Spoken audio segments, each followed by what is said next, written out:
Сәлем досым, менің каналыма қош келдің. Менің каналыма алдымен тіркеліп, лайк басып, колокольчик басуды ұмытпа, жарайды ма? Алдында менде бауырсақ ертегісі болған. Осы да бізде шалқан ертегісі.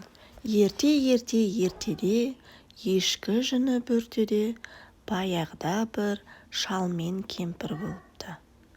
Шал өзінше болып, шалқан екпекші болып, шалқан егеді жерге.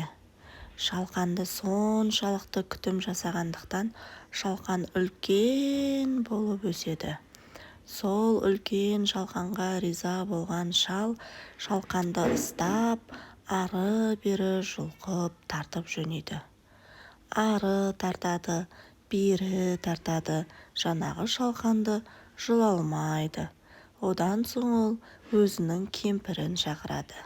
Кемпірі келеді.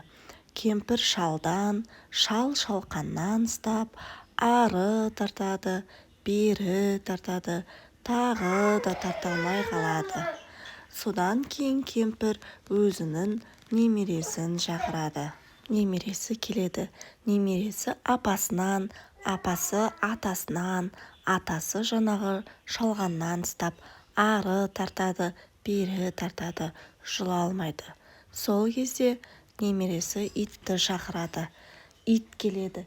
Ит немересінен, немересі апасынан, апасы атасынан, атасы шалқаннан тартады. Ар тартады, бер тартады, тағы да шығара алмайды.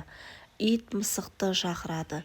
Мысық кезбеңденіп, иттің артынан, ит немересінің, немересі атасының, апасынан, апасы атасынан, атасы шалқаннан ар тартады, бер тартады, тағы да шығара алмайды. Одан кейін мысық тышқанды шақырады.